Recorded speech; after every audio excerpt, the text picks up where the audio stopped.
Natasha Asghar has made history last year by becoming the first female ethnic minority member of the Senedd, the Welsh Parliament. Born and raised in Newport, Natasha's had a career in television, radio, finance, and has written several books too. However, now she's following her father's footsteps and has a career in politics. And we'll talk about all this and much more besides with her this morning. Good morning to you, Natasha. Thanks for joining us. Good morning, Kate. Thank you so much for having me. It's a pleasure. Tell me about you becoming the first female ethnic minority member in the Senedd. This was as a result of last year's elections.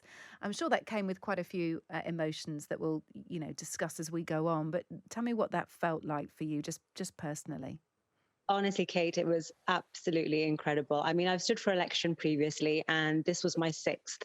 And after five previous elections, I actually told a lot of people that I want to retire from standing for election because I don't think anyone really realizes how exhausting physically and mentally it can actually be. Because you work in media, I've worked in media, and the job that I was doing, I'd have to always either resign from my role because of Ofcom regulations in Yes. order to be able to stand, which was incredibly frustrating. I was very fortunate that my previous employers always held my job open for me, but it would always sort of take me back, I felt, career wise. So unfortunately, I went through a really sad personal circumstance last year in the thick of COVID, where my father passed away. And a lot of people actually said to me, please, go for it. I think it would mean the absolute world to him. And you actually have all the qualities that would make a good politician, as per se. That's what I was told. And so when I won the seat, it was incredible to have the support of so many people because my region represents over 400,000 people, which is a phenomenal number of people. So to know that they put their faith in me to represent them for the next 5 years was absolutely just, I must say, mind blowing. Yes, you're part of the Welsh Conservative Party. You represent South Wales East in the Senedd. Your dad, broke ground as well, didn't he? You're the first female minority Yeah. ethnic member in the Senedd, but your dad was the first of any sex, first of any gender to enter the assembly, as it was called back then. He was, but I'll be very honest with you, Kate, he didn't have an easy time. I mean, he was definitely a groundbreaker. He wanted to make a difference. I think he joined politics. His only regret, I think, was that he joined politics very late. We all say that politics has no age limit and doesn't have any boundary. But for him personally, I know he always say, I wish I'd got into it about 20 years earlier. He would have definitely been able to do and perhaps move and shake a lot more than he did. But I think he was very proud. And I'm incredibly delighted that he had such a good career. It was spanned over 13 years. And I certainly hope to create a legacy of my own now for this term for sure. And let's see what happens after that. Your dad, of course, Mohammed Asghar, who was known as Oscar, wasn't he? He was. And you sadly lost him in 2020, as you mentioned. Mm. That, of course, added extra significance to you winning the seat that you did. Um, but it must have been incredibly tough for you to haul yourself up because it was a sudden loss, wasn't it? It must have been an incredibly tough time for you. It was. So my father was 74. He was one of the perhaps most fittest people when it comes to 74-year-olds that I perhaps had ever seen. I mean, he was one of those people who would work tirelessly in any profession that he took upon, and he'd done a lot of jobs in his lifetime, but he loved politics. And even during COVID lockdown, I put my hands up and say we made many fitness videos for the over 65s, him running around the garden and doing sort of, star jumps and everything, because for him, he wanted to keep busy all the time. And I think like many people, he was very frustrated being locked indoors, and he was abiding by all the rules as many people were at the time. And I know for him, he just wanted to get back to work. He loved, being in the Senedd, being amongst his colleagues, being amongst friends. But I think being at home and working on Zoom, I think kind of got him to a point whereby he was quite irritated at the end. And even though he was doing it, I think like many people, he just wanted to get back to having human contact again. So unfortunately, on the 16th of June, he sadly passed away very suddenly from a heart attack. And it took us by huge surprise because he was talking, I spoke to him the night before. He was preparing for a group meeting within the Senedd the next day.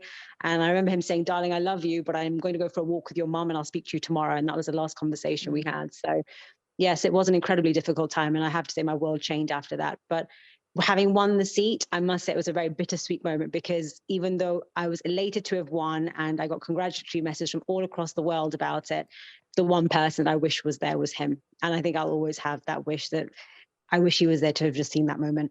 Yeah. What was family life like growing up? Didn't your mum spend a period as a mayoress?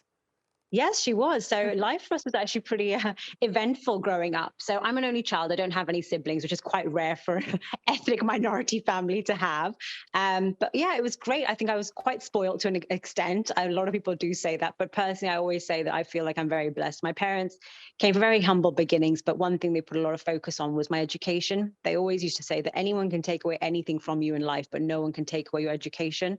So we want you to make sure that if we're not around, that at least you'll be able to stand up on your own 2 feet. So when I was growing up, yes, my mum is a doctor by profession, and my grandfather significantly was the first, at the time, Muslim mayor of the borough of Brent in London.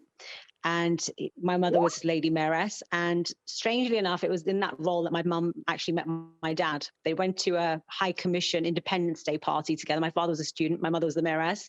He laid eyes on her and said, "This is the woman I'm going to marry." And lo and behold, true to his word, he Wow. married in the year. So that was it. Yeah. She was a power mom then, I think it's safe to say. She was. I have to say, even now, she was the powerhouse between both of us. I think having got us into both of our roles in politics, I think she played a pretty big hand in it. So and plus my grandfather, he passed away many years ago. I think it was his biggest desire to see me excel in politics. So I think he'd be equally very happy too. So there's a family legacy to this. Yes, That's what they other definitely did. yeah, that's what other people wanted for you. What about you? When did your love of politics come about? Were you a particular age, or is it something that you'd always wanted to do?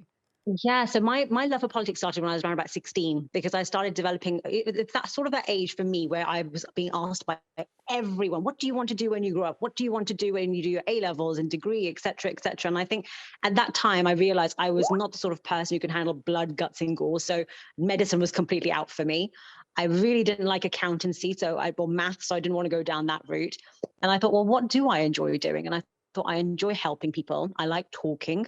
I enjoy sort of, seeing the world. So I thought initially diplomatic service might be an option for me. And then I thought politics would be great as a degree to do. And thankfully, my father had actually done his first degree in political science. So he was all for it and had said, by all means, you've got my blessing, go and do it. And yeah, that's exactly what I did. And then whilst I was doing that, I actually gained a lot of work experience. I think I've said this in many interviews that I've done, that I have a phenomenal amount of work experience. When most people, when young people are 16, 17, they do different work experience in shops and offices. I think by the time I was about 19, I think I'd done about 10 different forms of work experience. So Wow. yeah, in a very short time, I did everything from teaching assistant to Welsh Assembly to European Parliament to Westminster the UK Parliament, I should say, and covered financial institutions. You name it, I pretty much done it within a few years. And then by that point, I kind of knew where I wanted to go.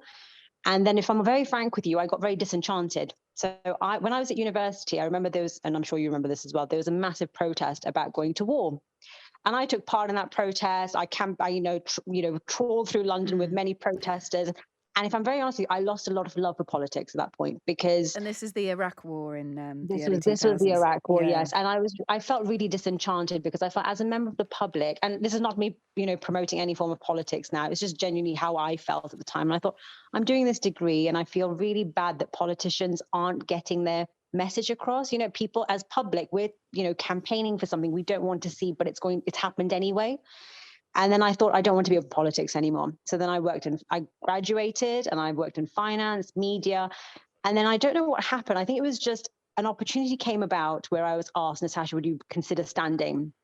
And I thought, okay, you know what? Let me give it a go and see what happens.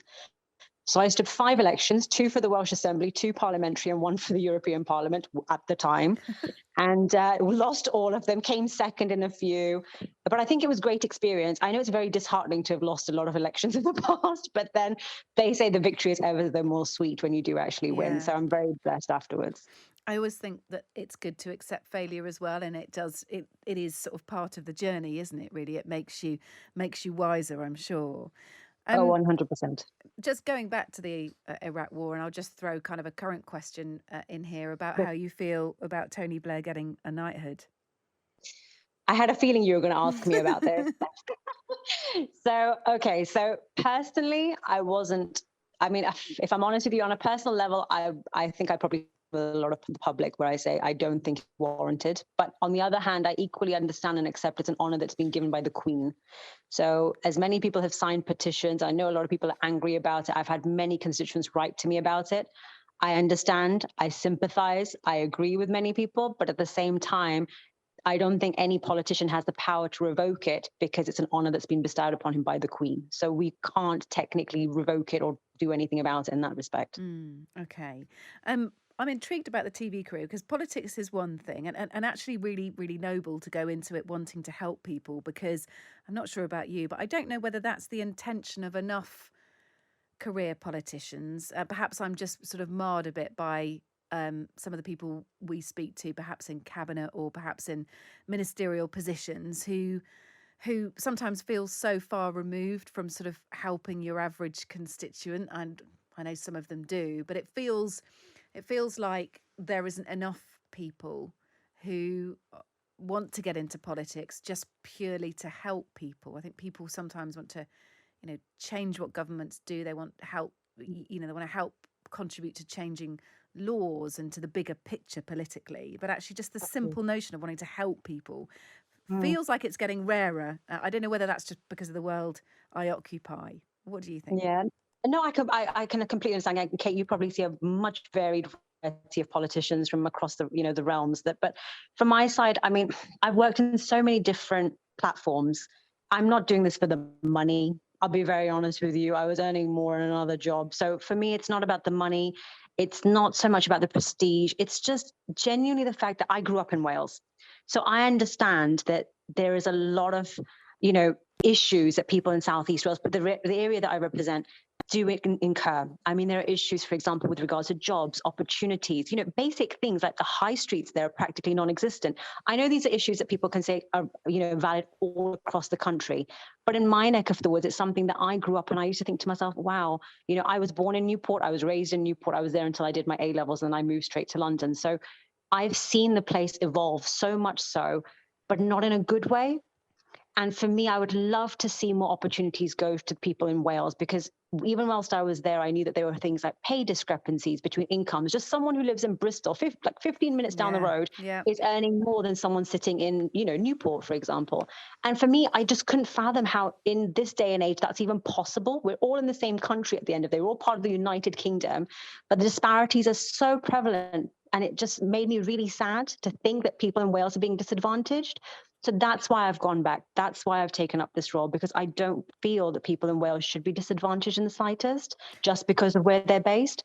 So for me, that was the main guiding factor for me to be able to do that. And I hope that I'm doing my best in the portfolio that I have, which is transport and technology. Is But there a equally, yes, go on. is there a division between nations, and is that division only made worse when you have things like different COVID restrictions? Mark Drakeford's got a very different approach to COVID, or has certainly has a different approach at the moment to the UK government, to Boris Johnson. Does that help hinder, or is there no difference there in terms of how we Kate, see Wales? Kate, I made a comment on Twitter a couple of days ago, and I have to say that the traction that I received from it is unbelievable. Someone actually posted and said that they're really frustrated about the restrictions being different all across, from Scotland to Wales and Wales to England.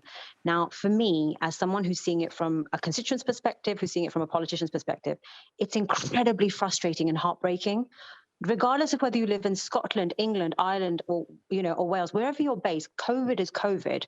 Variants of variants, we're all going through the same. But what really I've hated, physically hated, politically hated, is the fact that COVID has become a political football by regional parliaments. And that's really sad. This was the one time that I would have liked the regional parliaments to have actually worked with the UK government and been on the same page, been on the same team.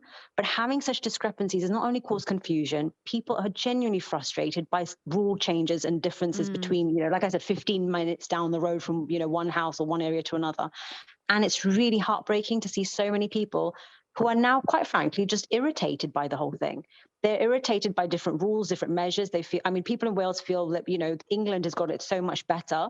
And I know that there are people who are saying vice versa.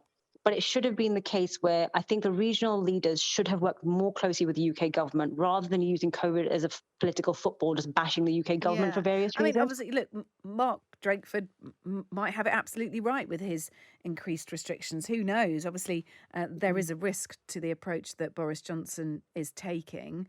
What about things like vaccine passports? I think you've spoken about this, but obviously Wales has taken a different approach again to England. You'll have COVID passports in nightclubs, cinemas, theatres. Um, does that still feel like it's valid? You've got increased restrictions. You've got vaccine passports or COVID passports in play as well. Does that feel a bit like kind of overkill to you? Okay, I wasn't in support of COVID passports in the first place, if I'm honest with you. I thought that they were going to cause a lot of issues, and I couldn't see how it was going to be feasible to have them just in Wales and not anywhere else. I mean, if the whole country was going ahead with it, that would be different, but just in Wales. So people who want to visit Wales are going to have restrictions. People who live in Wales are going to have restrictions.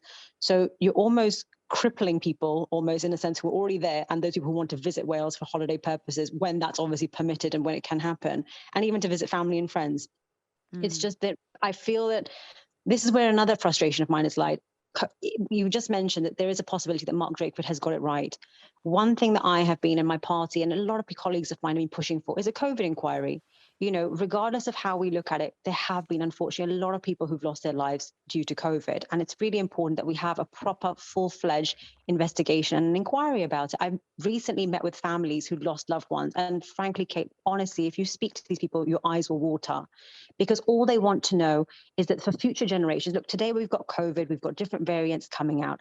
In the next 5 years, 10 years, 20 years, we might not be around, but for generations to come, if they ever encounter a situation like what we're going through now, at least they'll have something in place to know what's good practice and what perhaps is bad practice. It's a learning curve, but the fact that Wales is not willing to do that, our First Minister is unwilling to go down that route, is really sad. And I think that's really, really kind of clear, is that they've got something that they're just not willing to sort of divulge with the public. It's almost like they're hiding something. And I feel that a COVID inquiry is definitely very much necessary for the people of Wales to have. Okay. The number of women in the Welsh Parliament Mhm. has decreased, hasn't it? This is Yeah. the other big thing for me to address with you. You have broken Mhm. ground. You're the first female minority ethnic member of the Yeah. Senedd, yet the overall number of women has gone down. I mean, Yeah. why? I personally think there are a number of reasons. I think the biggest one at the moment is that, very frankly, I think politics is not seen as a profession that many people want to get into. I think, quite frankly, you've seen it. You know better than anybody else. You're a journalist. You see it in the papers. Politicians are slammed on social media. There's no doubt about it. On social media, in the actual media itself, and quite frankly, it's not everyone's cup of tea. It really isn't, because there are things that you might say, things that you might do, and I don't mean things that are illegal or offensive. I mean, just in your day-to-day job, you might support a particular motion, you might be against something that the government's doing, you might speak up against something, that people are passionate about, and then the backlash that people receive, the threats that women are receiving. I'm hearing about so many female colleagues who are ex-members who experience such levels of harassment that it would put other people off. And other women, generally, to be honest, don't want to go into jobs where they think, well, I could lose my life in this job. Yeah. My However, family's not safe. yeah, but I suppose I'm, without being tit for tat, I'm going to compare you to the UK Parliament again, and Sure. say that there are significantly more women in the UK Hmm. Parliament. 10% of MPs in the House of Commons are ethnic minority MPs. More than Yeah. half of those 65 are women, Hmm. and that is an improving situation. I think I'm Hmm. just curious to know: is there something about Welsh politics that's causing this issue? Is it just a misstep? Is there not enough recruitment going on? Because I totally appreciate the point about social media abuse, but that doesn't necessarily tally with what's happening elsewhere. Agreed. I think, Kate, from having spoken to many people, and I've actually given many talks to colleges and high schools since I've been elected, and having spoken to the students, it almost seems that, and I can't speak totally on behalf of Scotland, but I can definitely speak about on behalf of Wales. Everyone knows what the UK Parliament does, as in we know what the Prime Minister does, we know the Chancellor, we are aware of the Health Secretary, Health Minister, we're aware of the UK government, their role, their responsibilities. But I think that the job or the Senedd and its workings are very much an ivory tower for many people on the street. And I think that explaining people what the purpose is and what their actual roles and responsibilities are is something that will actually encourage more people to get involved. Because I think people think to themselves, well, if you want to be a politician, the ultimate place is the UK government, as in Westminster. they don't really think of regional governments as places where they could potentially go or see a career for themselves. And I think that's something that we need as politicians who are there already to change. And we need to change people's mindset as to that is a really important political institution that you should be a part of. Yeah. You're a rare breed, really. I mean, politics has always been accessible to you Mm, because of your dad, because of your mum, yes. because of your grandfather. And Mhm, so that is a climate that you have been brought up in. And I suppose it's trying to extend some of that accessibility to mm, other people as well, who, just like you, have the same aim. They want to help people, but they perceive politics as this big, impossible beast that, mm. perhaps people like them feel that they can't get into. Totally. But Kate, I'll be very frank with you. I mean, yes, 100%. I've been very blessed and very fortunate that I've had a very much a front row seat to it. But I've equally seen the really dark and ugly side of it. I'll be very fair, very straightforward that my father had a really horrible time. He was the first member, obviously, as you mentioned earlier, of the ethnic minorities. He was also the first member of the Welsh Parliament to actually defect. And the amount of hatred he received as a consequence, I can't even tell you the amount of hate mail he got. I mentioned previously in an interview that I did with another news network about a time where someone actually came to, because I was helping him in his constituency office. So someone came in very early in the morning and actually grabbed me by the throat and ran me up against a wall and said, "Why did he defect?" So, Wow. I've had it all. So it doesn't phase me. But one thing I used to tell my dad, I was like, why aren't you saying anything? Why aren't you talking to the press about the amount of flack that you are receiving from absolutely everywhere? And he said, no, darling, because if I tell anybody and if I tell people, it'll put others off from getting into the one profession I think we need more good people to join. And I don't want to deter people. So believe me, Kate, I can honestly tell you some really nasty stories about it. But at the same time, I want more people to get into it. And that might seem like a double-edged sword that I'm trying to present when it comes to a career in politics. But I think politics does need fresh blood. We need people who are passionate. We need people from all walks of life. I believe that we need to have more people, not just from the ethnic minority communities, but people from the LGBTQ background. We need people from diverse backgrounds, diverse age groups. Everyone should be involved in politics. I'm seeing so many people more passionate about it now. It'd be lovely to see that reflected within our political institutions as well. Yeah, just to give the listeners a bit of context, your dad defected from Plaid Cymru Yes. to the Tories. Mhm. Let's finish up then on the most pressing things on your agenda. So, if I was to give you a Mhm. wish list of three things, Oh, tell wow. me what you would like to see addressed. Okay, so Kate, first of all, I would like to see a road to recovery plan for COVID. I think the whole country, England, Ireland, Scotland, Wales, we've all gone through it equally, and it's been horrible for everybody. And I think that all four governments need to work together to create a recovery plan so that everyone is on a par with each other and we know where we're going and we know we can get out of this. Because honestly, not just the health service, the NHS workers who've been working tirelessly hard throughout this entire pandemic, but I think the economy has taken a massive drilling for it. And we need to figure out a plan how we can all recover together and get back on the road to recovery. So that would be the first. I think second, I'm going to be a little bit selfish. And the one thing that I really would love to see in Wales is the creation of a all Wales travel card, similar to the Oyster card that we have in London, which would allow great forms of transport travel for members of the public, people who are there to holiday in Wales, to get on buses, trains, metros, etc. Once it's done with ease, because right now the state of public transport there is not great. So that would be the second, and I would say the third. I think that with regards to all those people who've worked tirelessly within the NHS, I think that they genuinely do deserve to be supported in their recovery as well. I think that so many, medics have provided not only their services, but their time, their energy, everything.